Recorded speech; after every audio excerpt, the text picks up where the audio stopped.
How are you?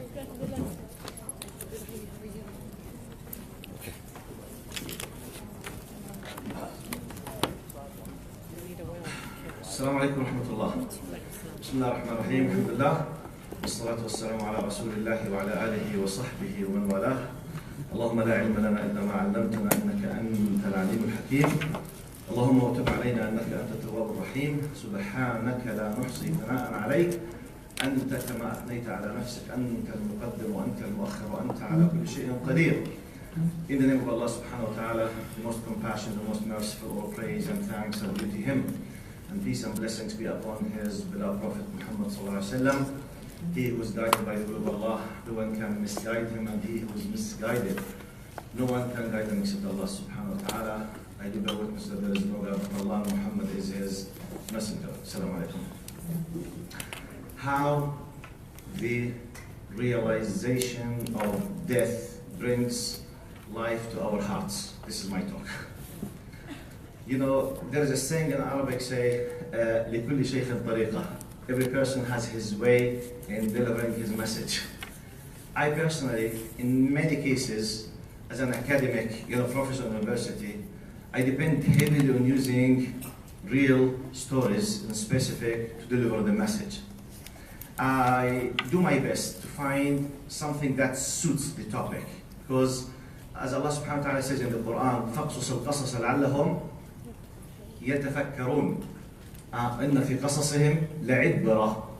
Verily, indeed, in telling their stories, there is a lesson behind it. Allah subhanahu wa ta'ala says in the Quran the meaning of the two verses. Now, let me just highlight before I start my story about the topic, which is how the realization of death brings life to our hearts. Now, the problem basically can be analyzed in a common sense, in a very simple way. We, in general, feel that sometimes our hearts are dead. So we need how to bring, metaphorically speaking, okay? It's not the physical death. We're talking about the spiritual death. It's not connected. It's not working properly. So how to bring back life, true life. So this is our target. This is our problem. I'm defining the problem now. And by the way, I used to say, just I think yesterday in Masjid al-Rashid, Jazakallah khairan, one of the very beautiful statements in English that I love always to quote and to depend on is, no definition, no prohibition. If we do not define what we are discussing, if we are not figuring out exactly what is the problem or what we are talking about, we might be wasting our time. So my problem in my talk, the core of my point, if my heart is dead, how to bring life to this? So my first question that should come to my mind is, why the heart is dead? Before I tackle the concept how to bring it back to life, but why aslan, why from the very beginning became dead? My simple answer, which I will start and give the justification as I understand, then I will bring the story, is simply this heart, okay, if it is connected to the dunya, most likely it will lose its life. It's completely connected to the dunya. If it is stuck, with this dunya, and look, in Arabic language, now about 40% of you, as I asked just maybe 2 hours ago, you understand Arabic. The rest they don't know. Now you hear the word dunya, okay? Now the root verb, the radicals of dunya is ad-dunu, which means the very low thing. So dunya, worldly life, means by default the very low thing.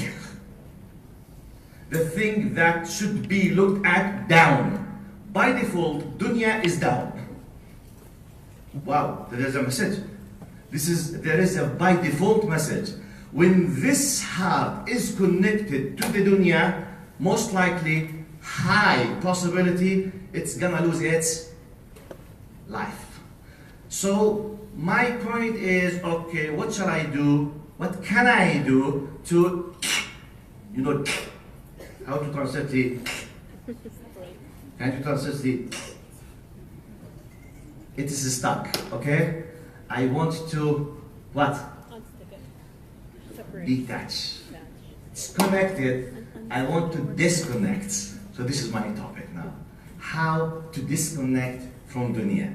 How to live in the dunya, but not connected completely to the dunya. How to compromise, to keep in touch with dunya, but to be connected with akhirah. Okay? So this is the task of now. Now, let's go with this real history. It was narrated in one of the Da'iya's book. Sometimes I started not to say who's the Da'iya because we are not able to know who loves and who hates this person. One of the dua from the Arab world, he wrote in one of his books about this story. An Arab businessman from the oil countries who happened to be holding within himself some kind of love for Islam and Da'wah. He's a business person, he's not a Da'iya, but he holds the love for Islam. He was having some kind of medical treatment in one of the most expensive, prestigious hospitals in London. So when his appointment, the time of his appointment came, he was waiting for this great, well-known British professor. When he came to the clinic and he saw him wearing the white dishdasha with the cover of the head, which by default, you know, immediately he's an Arab from all countries, he's a Muslim, and, you know, this kind of stereotypes comes, okay, immediately to the mind. Look how he approached him. You are an Arab, true? Yes. You're a Muslim? Yes. Okay. As our Egyptian brother says, min al-akhir. You know min al-akhir? From the end, yani. Huh? Min al-akhir. He did not say it. This is my translation, okay? He said, look, you're a Muslim? Yes. Do you have a solution for my problem? What is your problem? He said, look, in brief, I'm a multimillionaire, very well known. And you know who am I? Of course I know. I'm paying, you know, thousands of dollars just to come and sit with you to treat me medically. I know who you are, طبعا I know. He said, you know how famous I am, what kind of prestigious status that I have. Yes, money. You know, I've tried tens of things in my life, seeking happiness, but I could not. So really, you know, I thought many times to commit suicide. I want to get rid of my life. So I tried to search everywhere for how to be happy. I couldn't. Do you have a solution? You Arabs, you Muslims, you whatever, you, Mr. White, Dishdasha, whatever. Do you have a solution? You know when someone's completely frustrated, okay? When, as we say, al-gharif yata'allaq biqasha. If I'm sinking now, about to lose my life, even I saw just a small straw, okay, it will not serve me, but what I do? As if he's saying in my language, look, I don't care who you are, I don't care what you are, I don't care anything. You are something new for me. Do you have a solution for me? I'm about to lose my life. I'm not able to taste anything has to do with happiness. Solution? Look how Allah guided this businessman to show him amazingly the answer. He said, look, before I gave you the answer, and I do have the answer for you, do you allow me to ask you some questions? Yes, go ahead. He said, excuse me, but if you want to enjoy your sight, إذا أردت أن تمتع نظرك, what do you do? He said, actually, I go to a very beautiful garden, I look at roses, or I look at beautiful women, okay, in his culture. Okay, if you want to enjoy your, okay, hearing, what do you do? He said, it's either I will listen to soft music, nice music, or at least music that I love. Okay, you want to enjoy your sense of smell. You know, what do you do? I smell rose, perfume that I like, blah, blah, blah, etc. Okay, your taste, your stomach, I eat, blah, blah, blah, blah, etc. He said, okay. Second question, please, I beg your pardon, don't misunderstand me. Why not, if you want to enjoy your hearing, you eat a nice, delicious chocolate? He said, excuse me?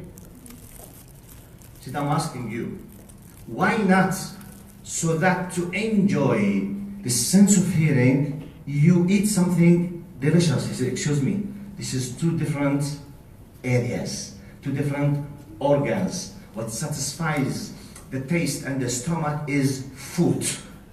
What satisfies this is sound. So please don't mix. He said, okay, don't misunderstand me. Next question. If you want to enjoy having a very nice smell, why not to watch a nice movie? Are you aware of what you are doing with me? He said, please, you gave me the green light to ask you some questions. Why not? He said, does not make sense. Which is true, does not make sense. Okay, he asked him 3-4 questions, which is contradicting questions. If you want to enjoy this, why have this? If you want to enjoy it, why do I have it? Then he said, okay, final question, please, I beg your pardon. Final question. Now, this kind of bad feeling that pushes you to a degree that you might commit suicide. Do you have it in your sight? No. Hearing? No. Nose? No. Taste? Where? He said, in my heart. I said, okay.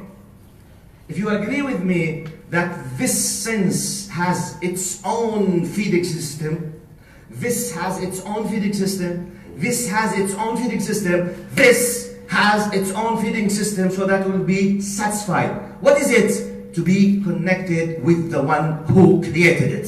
Nukta. That's it. This is how you feel happy. Otherwise, you are wasting your time. He said he was shocked. What are you talking? He said he asked me to bring him some books, some kind of to read about this religion. He said I brought him the books. I don't know what happened with him after that. The story is finished now. Now, my citing point, focus point in this heart, so that to be in highest status, the best capacity, the best performing status, it should be connected properly with the right plug-in system. Otherwise, wasting your time. That's why we see a lot of people doing a lot of things, but it's not connected properly. It's connected with something else. It's like, for example, وَلِلَّهِ الْمَثَلُ الْأَعْلَى. Can we use the Apple Macintosh laptops software system on the, for example, or these programs, for example, the Windows system, the two different operating system, I think the iOS. The iOS, for example, on the Windows, for example, or iOS compared with the iPhone system with the وَلِلَّهِ الْمَثَلُ الْأَعْلَى with the Android. Two different softwares, two different operating systems. So you can't bring a software which is not compatible. If that's not compatible, it will not work. From this story, I will start and I will build my points. Let's go back to the title and to the aim of our talk. The title is what? How realization of death brings life to our hearts. Our first point was what? What makes my heart dead, aslan? We said if it is stuck to the dunya, okay, the very low thing. So our point was to separate, to detach, okay? Now, next point it was, you need to realize that this system should be operated properly by being connected with the Creator. Someone will say, excuse me, sir, excuse me. We know millions of people now. They are not connected properly. They are living a very nice life. So it's not a true story or not true common sense that you are claiming. Look at the people around us enjoying their lives. I said, excuse me, sir. Excuse me, sir. Who loves at the end. Who loves at the end loves much. Don't judge things while it's too early. Now go to in depth those people. What is the average of suicide committing? What is the percentage of psychological problems? What is the disasters of the destruction in psychological, social, mental problems with those who are not connected? In life. No, please, let me give you just a simple example from my experience in the UK. I did my PhD in the UK, about 20 years ago, in 1997 to 2003. In I lived in Birmingham, the second largest city after London. According to my readings, and at that time, the UK, the population of the UK, it was 65 millions. Now, 15 millions of them, they were above 65. The majority of them, they were living alone. Okay? Now, I became used to the following amazing fact, like a normal thing, which is the fact. When you wake up in, 20 years ago, it was very common to have newspapers, okay? You don't have the social media. Now, the newspapers, for example, is it something strange to read in the newspaper on daily basis, someone is, for example, putting an ad to sell his car? Is it something strange? Someone would like to buy a car or to sell a car. Is it something strange? Okay. More or less, something similar to this, we used to read nearly on daily basis about the sometimes tens, sometimes huge numbers of those people who passed away 18 days ago, 15 days ago, 25 days ago. They became completely, rotten, we say, ta'affin. Completely, no one knows that they have lost their life because there is no one with them. They are living alone. Is it something that, wallahi, it became normal for us? Is this a destruction for humanity or not? To lose hundreds of people on a weekly or monthly basis simply because they die, no one with them. What do you mean, Sheikh? I mean, look, how they reached to this. Go with the roots now, let's dig. The problem of the family. Okay? Like, why the problem of the family? Why I'm supposed to live? How many of us, you were attending my first session? Do you remember? We were talking about what? How to view death. Connecting with the hereafter, with the system, completely. If they are happy, can anyone tell me that this is happiness? When you go out a country, for example, about maybe 20, 25 years ago, I read for many years it happened, not now, more than 15 years, between 15 to 20 years, it happened for many years. One of the highest suicide rate of committing suicide, it was Sweden. Sweden is known as one of the best countries in terms of the personal income rates. One of the best countries in this. In the same time, I'm trying to connect now. When you read at that time, more than 15 years ago, it's old things, but I'm making benefit of it. At that time, I remember I was reading one of the highest rate of atheism and completely denying the concept of faith amongst Europe. It was in Sweden. 82% at that time of Swedish people, they were atheists. In the same time, the highest income rates in Europe at that time, Sweden, one of the highest suicide rate of committing suicide was Sweden. I mean, if the problem is solved because of materialism, why the highest rate of suicide?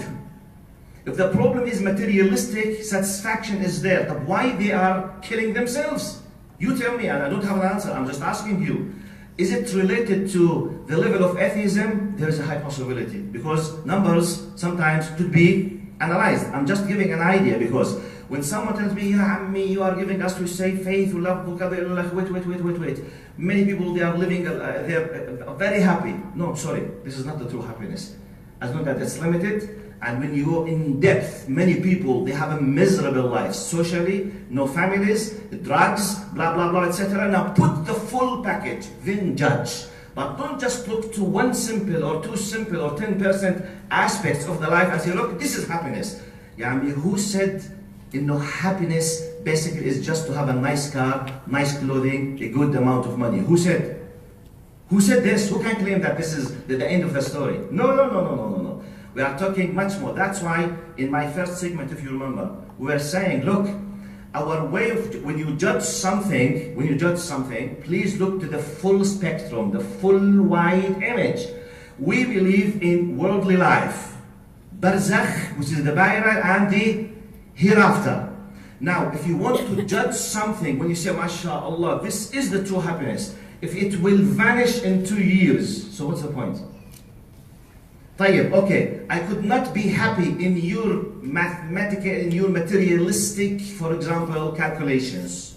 But I started to become happy, let's say after death. شوف المجنون, شوف الأهبل, look this stupid idiot person, after death. Okay, no problem. I have no problem to call me idiot, no problem. But when the angel of death comes, we will see what will happen.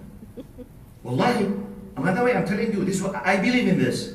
If you want just to put all of your measurements and judgments, that this world life, you give me the guarantee to keep your soul in your body just for tomorrow. Give me the guarantee. I will worship you. I will commit kufr against Allah. Who can guarantee? Some people they say, wow, معقول? Yes, معقول. Allah subhanahu wa ta'ala says, قُلْ إِن كَانَ لِلرَّحْمَنِ وَلَدْ فَأَنَا أَوَّلُ الْعَابِدِينَ. Allah is teaching Prophet Muhammad to challenge the people around him.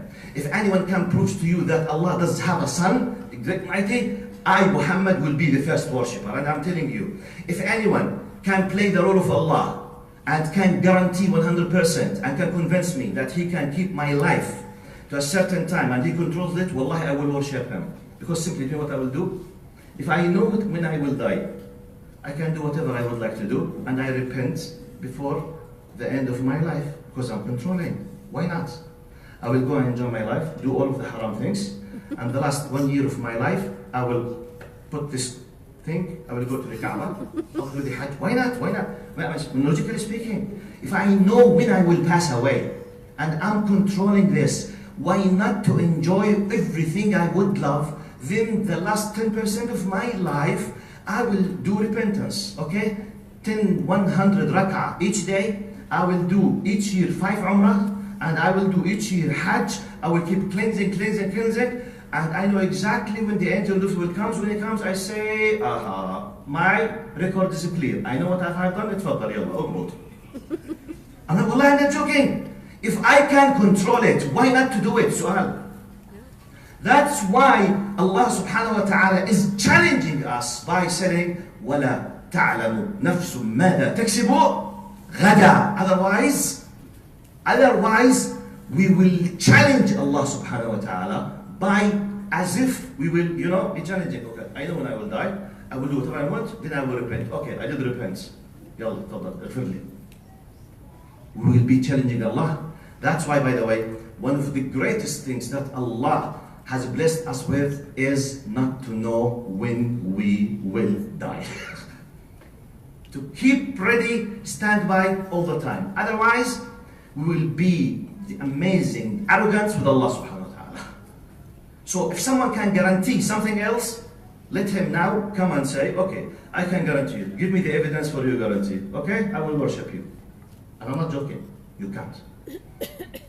I'm telling you because none of us can. None of us can. So therefore, you see, we go back to the concept, how we view these things, how we look to this. Now, coming back to the next point.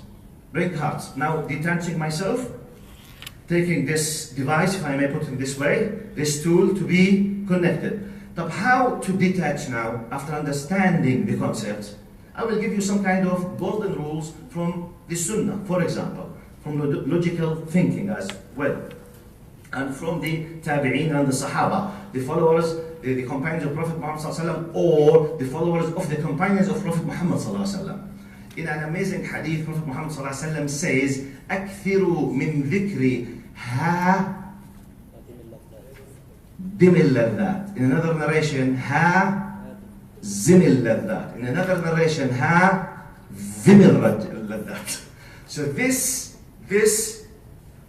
hadith has 3 narrations. One of them with dim, another one with zim, a third one with them. Dim, the destroyer.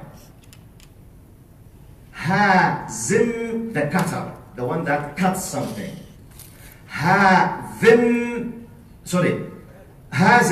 the defeater, الذي يهزم. Them with dal, the cutter, the one that cuts, which means Prophet Muhammad is advising us. Try to mention the defeater, the cutter, the destroyer of desires. Most of us, even though we love Allah in theory, even though we admit that we are believers, even though we love Allah and we cry many times, but when desires come, some of us can't resist. True or false? True or false? Okay, I know. I know that the respect of my mother, even if she did something bad, has a high priority in Islam. It's not me who decided this, it's Allah subhanahu wa ta'ala. Why? وَقَضَى رَبُّكَ أَلَّا تَعْبُدُوا إِلَّا إِيَّاهُ وَبِالْوَالِدَيْنِ إِحْسَانًا. Verily, indeed, Allah has commanded you, has ordained upon you that not to worship anyone but Allah and to respect your parents. In another ayah, وَإِن جَاهَدَاكَ عَلَىٰ أَن تُشْرِكَ بِي مَا لَيْسَ لَكَ بِهِ عِلْمٌ فَلَا تُطِعْهُمَا وَصَاحِبْهُمَا فِي الدُّنْيَا مَعْرُوفًا. If they were doing their best to ask to push you to commit kufr and to associate another God with Allah, even though they are doing this intentionally, pushing you to leave the deen, and they are attacking your religion, pushing you, yet respect them and deal with them in a respectful manner. Okay, this is the stance of parents. My father is a tough person, my mother is a tough person. That's happened, they are so all the time provoking me. I'm not able to control myself. Imagine I am from the people who say, karamti awwalan. You know this saying, karamti awwalan? My dignity is first. I don't allow to anyone speak in an honorable way. Okay, طيب, he did a mistake. He spoke with me in another proper way. So I'm screaming, shouting in his or her faith. Now this is considered in Islam a major sin. Being rude with your mother or your father is a major sin. يعني ايش؟ كبائر. يا عمي اوكي. طيب how to control myself? One of the amazing ways أكثر من ذكري هادم اللذات. Okay? يا عمي طب this has nothing to do with لذة. No, the desire of taking revenge for yourself is لذة. Okay? Taking revenge is لذة. I'm satisfied. Okay. Don't allow anyone to that. Oh. For example, someone did make a mistake. In Islam, it's highly appreciated to forgive. Highly encouraged to forgive. Don't take revenge. Can you just forget it? Can you close your eyes? Yes. For the sake of Allah, do it, please. If you are a believer, forgive, because you yourself, you commit a sin with him or with others or a mistake. Please, forgiveness should be, we say, Alhamdulillah ar-Rahman ar-Rahim, Alhamdulillah ar-Rahman ar-Rahim. You know, the most compassionate, Bismillah ar-Rahman ar-Rahim. So, be Rahim, have mercy, have compassion, do it. طيب, he did a mistake with me. I'm able just to pay him back. I'm able to take revenge physically. My tongue is very sharp. I can do it. طيب, this is shahwa, by the way. This is one of the desires. To bring back my right, to take revenge, to destroy him, I will show him. Now these kind of desires, or the normal desires, that I, for example, watching porn, or the porn things. طب it's haram. كل المؤمنين يغضوا من أبصارهم وكل المؤمنات يغضضن من أبصارهم. We are asked and commanded to lower our gaze, not to look to these haram things. طيب, is it a desirable thing? Is it? Is it a desirable human thing or not? The sexual appetite, is it a very powerful, desirable thing or not? It is. It is. But okay, it's haram channel now. Okay, what to do? What to say? One of the amazing solutions is أكثر من ذكر هادم إلا that, because when death is mentioned, it cuts this kind of connection with this bad thing. Okay? Now, this is one of the ways of how to detach myself from dunya and how to try to connect myself with Allah subhanahu wa ta'ala. Al-Imam al-Hasan al-Basri from the Tabi'een, from the followers of the companions, radiyallahu anhum jami'an. He says, Ya ibn Adam, إنما أنت أيام فإذا ذهب يوم ذهب بعضك. Hey, human being, you are just a number of days. Whenever a day is missed, part of you is missed. That's why sometimes Now what I will say is something very personal. I'm not generalizing, it's not a law. What I will say now, okay? It's my personal thinking. So I'm not asking you to think exactly in my way, but just I'm giving you some ways of thinking.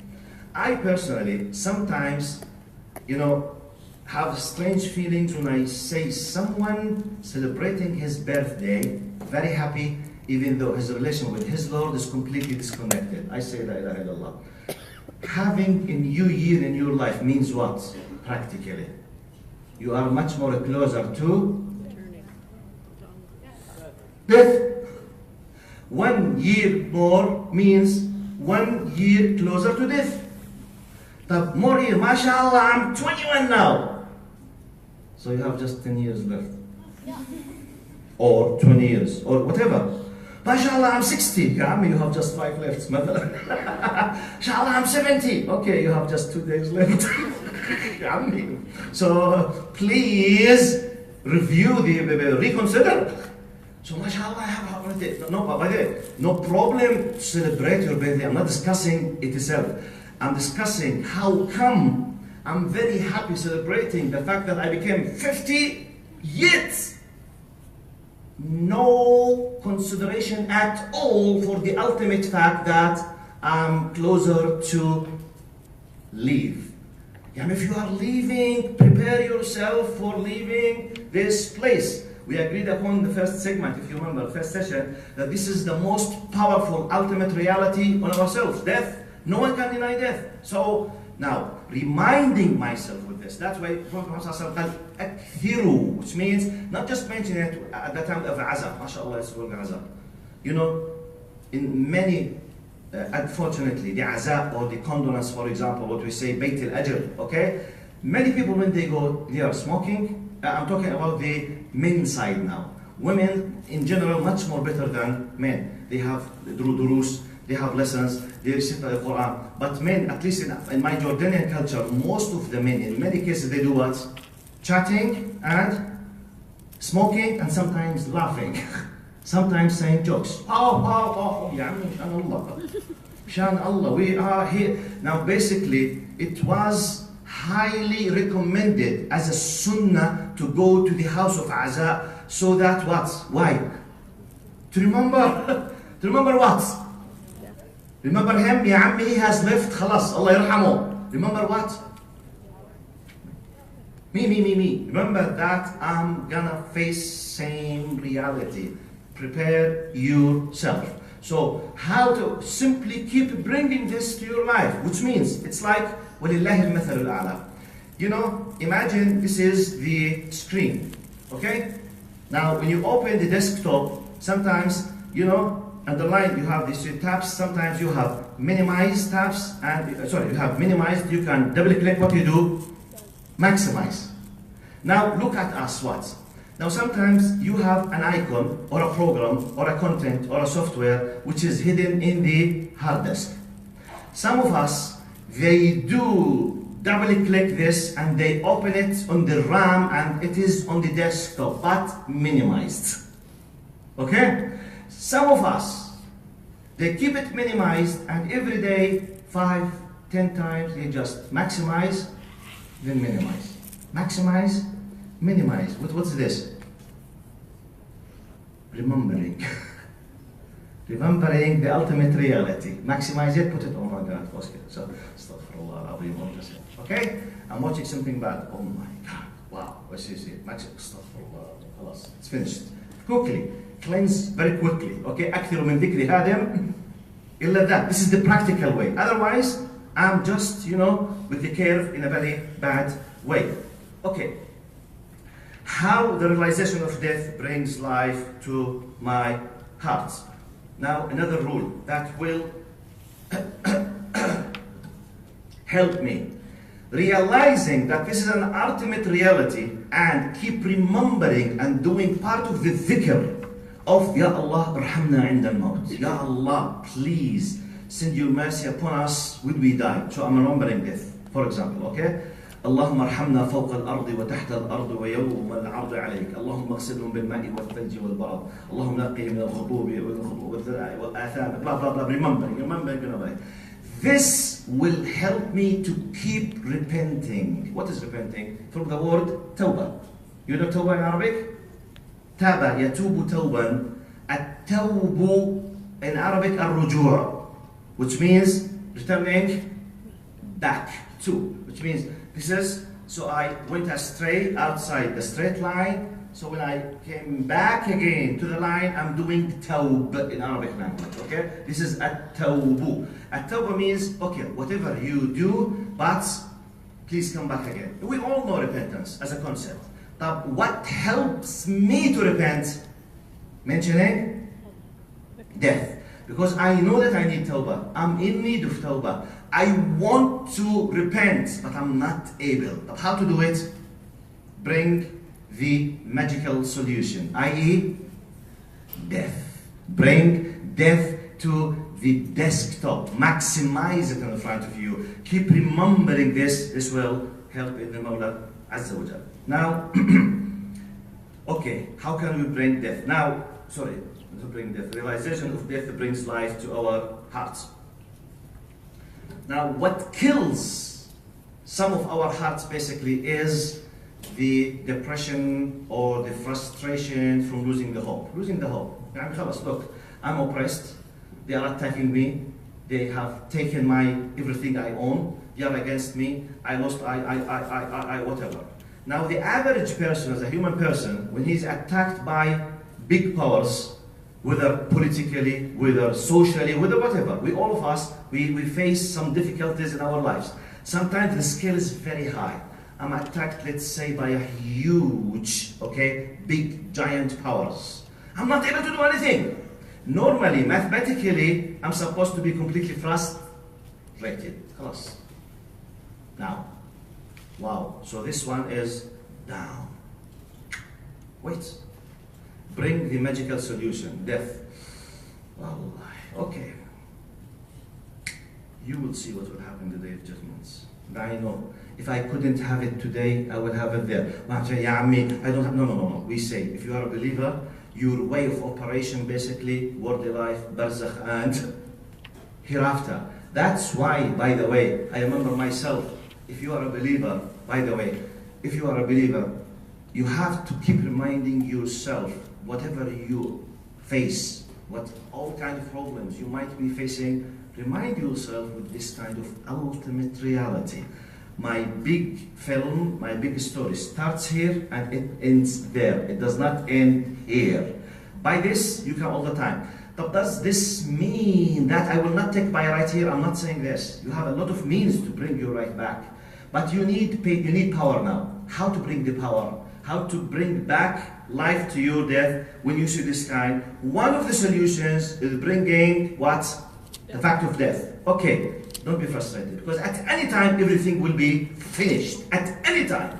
By the way, from one angle, this will give you power. Because, am I going to stay in this disaster for 70 years? No, because maybe tonight you are passing away. So, do whatever you can, because at any moment you are leaving. This is not a call to sleep. This is a call not to be frustrated and to lose the hope. The other side of the coin. If I am the bad guy, not the oppressed one. If I am what? The bad person. I am the one who is oppressing others.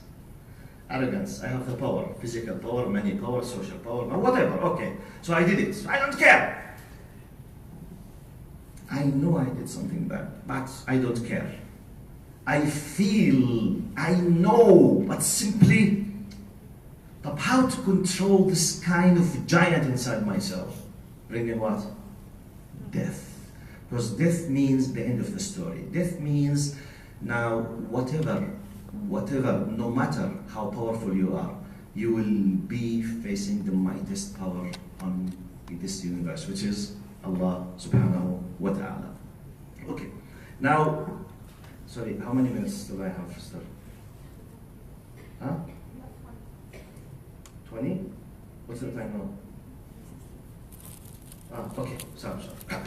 Right, now this is like a very quick, insight about how can we bring, let's say, life to our deaths. Now, I understood because there was some kind of slight problem. The one who was supposed to come after me, she was not able to come. I was asked to continue. I will have just small, quick break. Then I will be delving into the idea of suicide committing and those how to deal with this.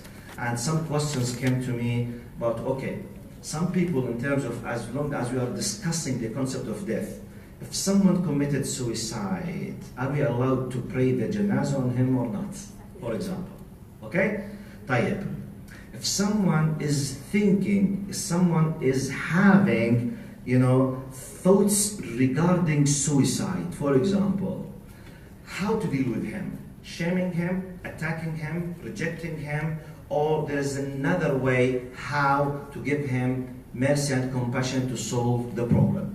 This is the 2 points I will be tackling in a few minutes. Now, just to what I have highlighted now, is it possible to receive one question from the sisters, one question from the brothers, just to break, this kind of the norm? Then I will continue. I'm sorry, I was supposed to finish my talk. I was asked to continue.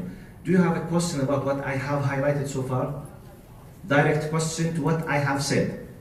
Do you have any question? Sisters, brothers? Any question? No questions.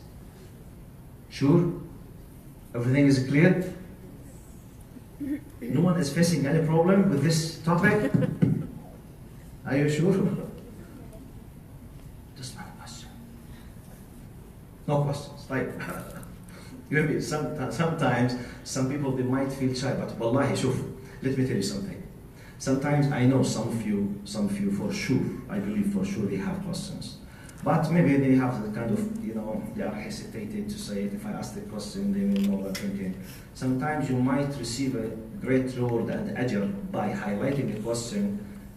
Maybe tens of others will be benefited from your question. So please, if you have a serious status, okay, it does not mean necessarily you are facing the problem. If you know your friend, okay, your friend, your brother, your sister, your father, someone that you concern about, is facing a problem, can you highlight it just to have this kind of interaction? Then I will continue.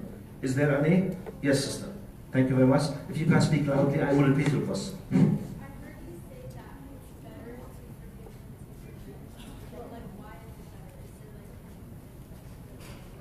Good. If I heard you well, she heard me saying it's better to not to take revenge, but to forgive. Why it's better? This is your question? Okay, good. I can answer this question. Thank you very much. Very good question. Why it's better to forgive? Why not to take revenge? I can give you a very classical, traditional answer, and I can give you a logical answer. Okay? Now, the classical answer, it's better because Allah has said it's better. So if you love Allah, follow what satisfies Allah. If this answer satisfies you, it's okay. But let's go in depth more. This is part of what we call ethics, morals. Imagine that everyone is facing something bad, immediately he's taking revenge. How humanity will live together? Full destruction. Because definitely my father, my mother, my brother, my sister, my husband, my wife, my son, my daughter, at any moment might do something bad with me even without intention. Is it possible or not? If the immediate revenge is the solution, humanity is destroyed. So it's better to maintain humanity. But it's better to stay humans. That's why it is a divinely made, built-in system to do this kind of ethical things. And another way of answer, this is the second approach. Third approach, have you heard about what we call the golden rule worldwide between religions? Do you know what's the golden rule between religions? Who knows what's the golden rule? Yes, sister. Yeah. Do you know? Exactly. Thank you very much. Jazakallah khair. Barakallah fiki. Wish to others what you wish to yourselves. Do to others what you would others do to you. By the way, this exists in man-made religions and heavenly religions. All of the religions, they have it. In our traditions, it is لا يؤمن أحدكم حتى يحب لأخيه ما يحب لنفسه. This is a golden rule, a built-in divine system. If I made a mistake with someone, do I love him to take revenge against me or to forgive me? To forgive me, so forgive others. So you have 3 steps of how to deal with this question. It's either just because Allah has commanded, or to keep humanity, or because this is what I love, so do to others what you love to yourself. So if 3 altogether, it will be the best. One of them is good. Tamam? Thank you very much. Jazakallah khair. طيب, another question? Yes, brother. I'm sorry, I did not notice. This is the brother here. Yes. Can you take the mic? Yeah. My question is from the panel discussion regarding organ donation. Like, if the person is alive, he or she can donate with condition, right? If medical research, if like to save the life, right? So, what if the person is dead after, like, you know what I mean? Like the Sheikh, he mentioned that it's most recommended if the person is dead. Well, to take the organ is most recommended. But what if the person, like, you know what I mean? Like, who's gonna take the permission from that? Like, the person is already dead, but while he or she was alive, he or she was known to not be, like, not donate any organ. Thank you, brother. Jazakallah khair. Brother, to be honest with you, I did not listen to the panel discussion. Plus, I'm not expert in this, and this is a very deep has to do with Islamic jurisprudence, and I don't know in this specific topic. So I have to apologize that I don't know. I'm very sorry. Panel discussion, and inshallah the Sheikh will be back to answer those questions about organ donations and everything else you sent. Another question? What is it?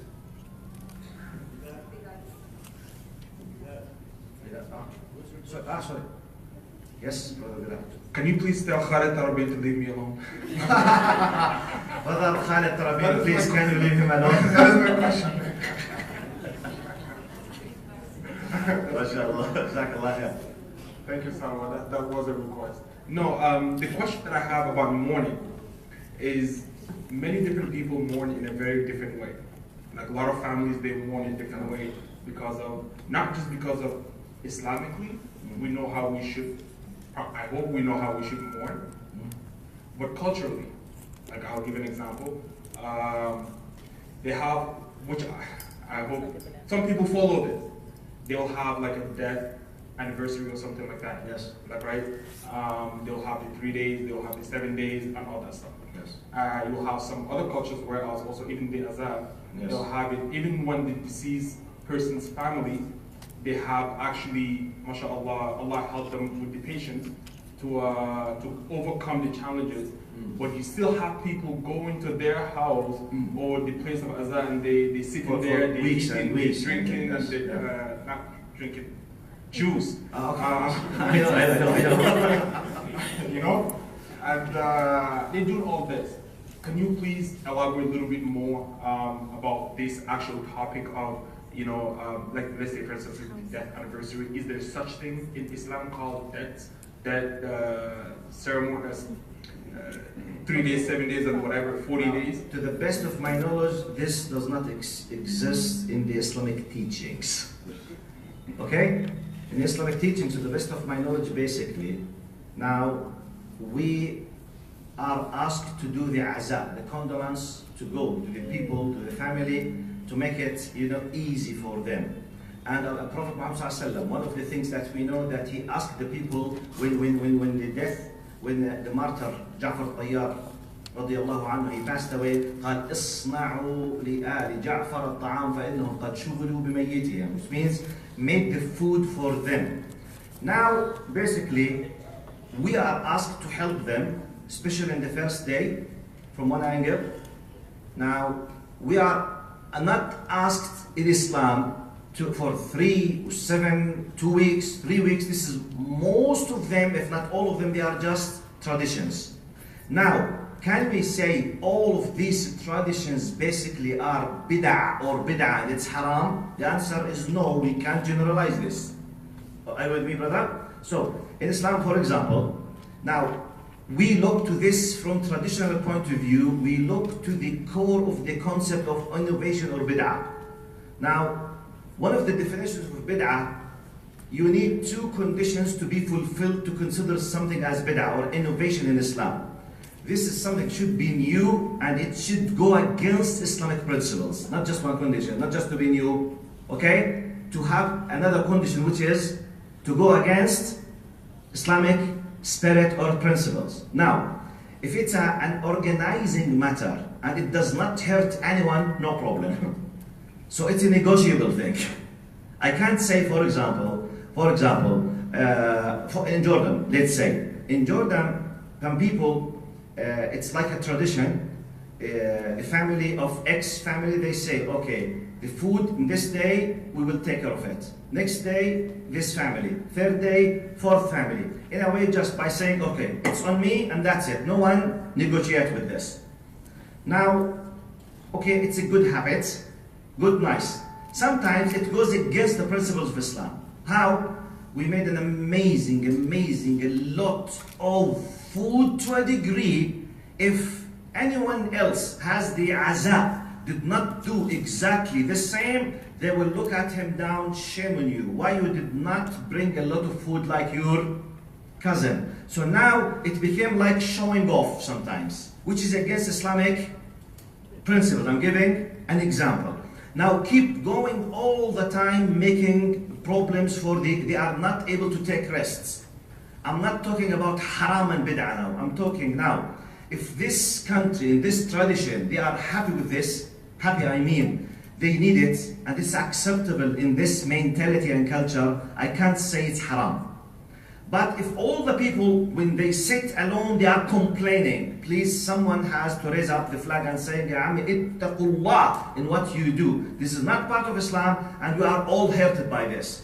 So there is no one clear cut to say everything outside is haram, or everything is acceptable because there's nothing. So it's a negotiable thing. Even though I would love not to discuss these things still, because I'm very far from these tiny, detailed fiqh, juridical things.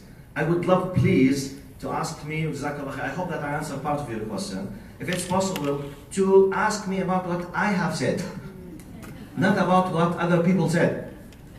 If it's possible. I have a question. Okay, final question. Then we'll talk about suicide and we'll finish, inshallah. Yes.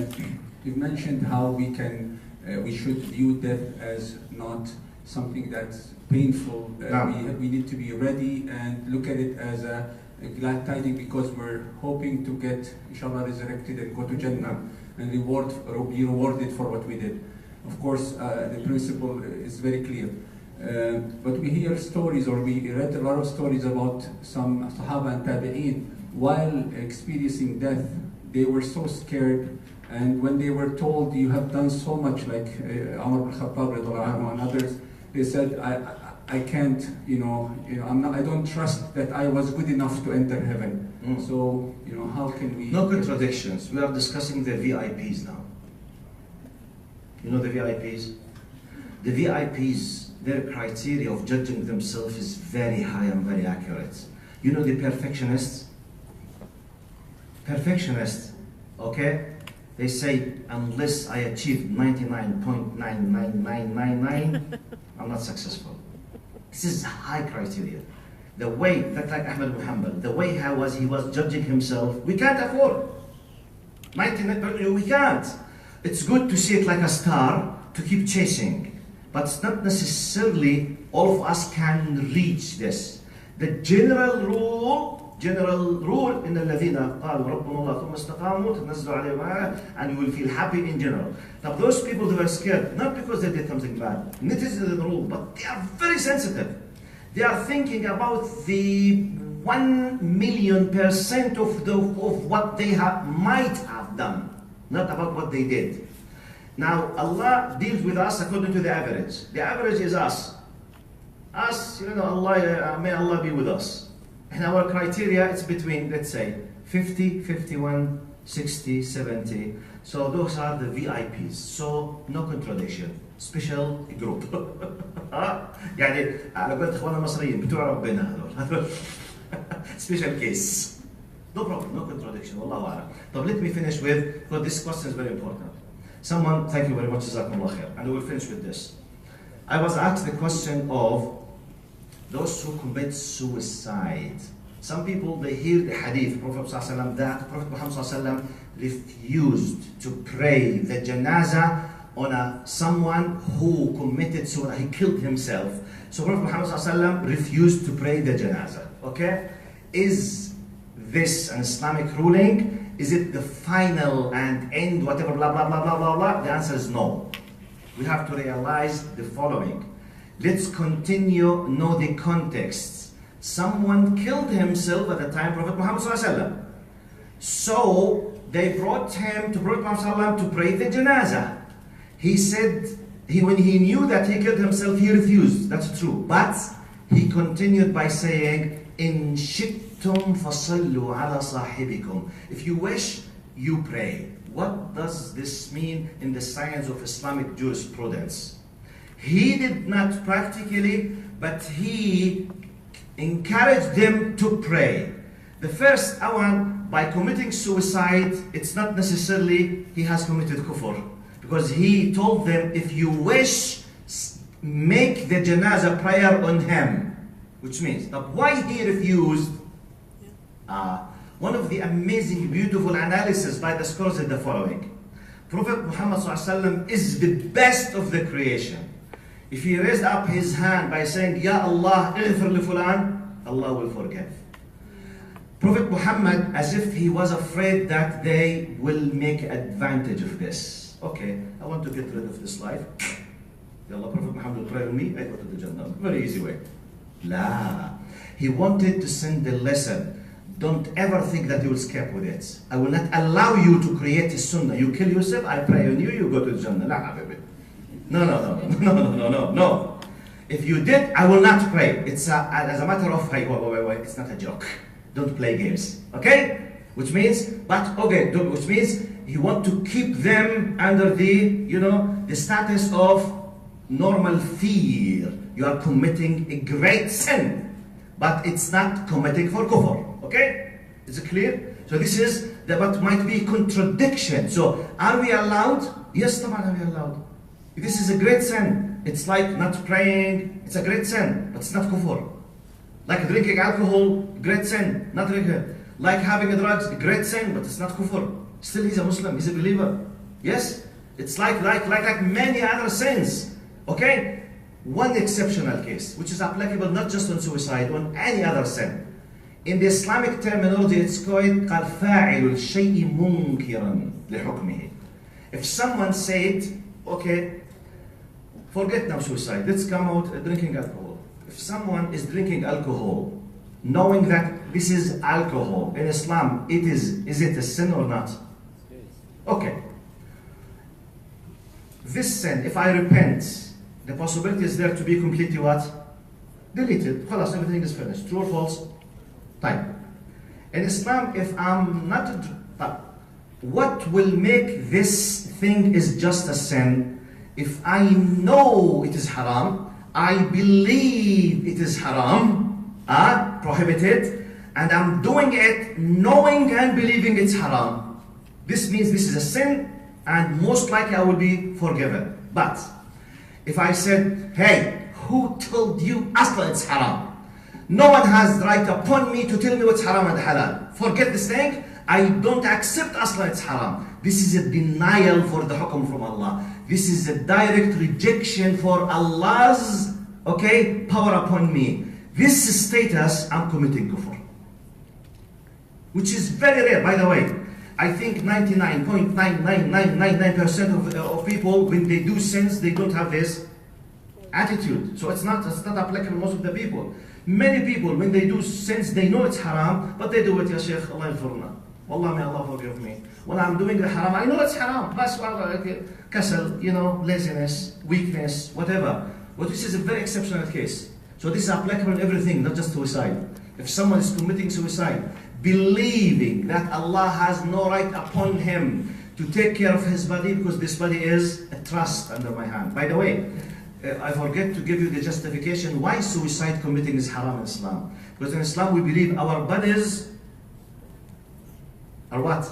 A trust under hand.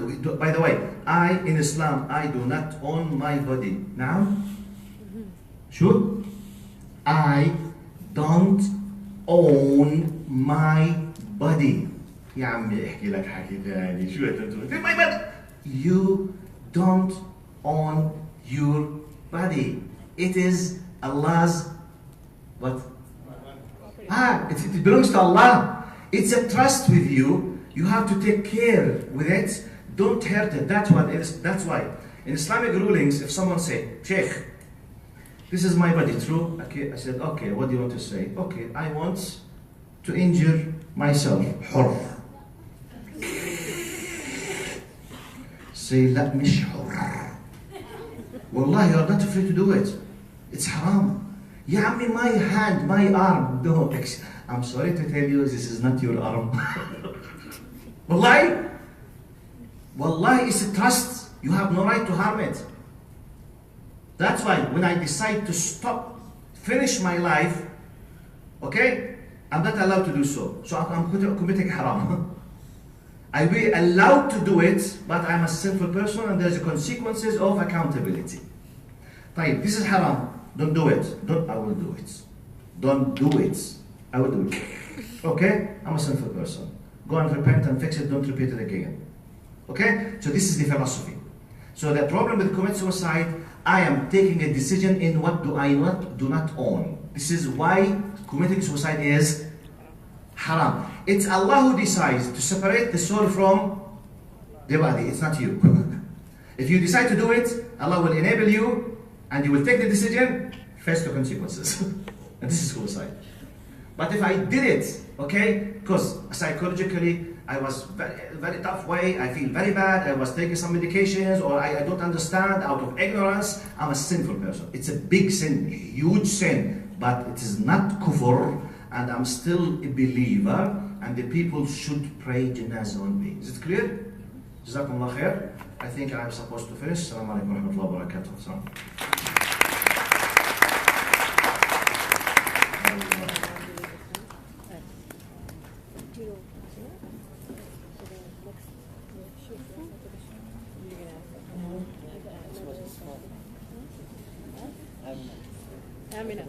I know that's what I was saying. We'll stop the thing.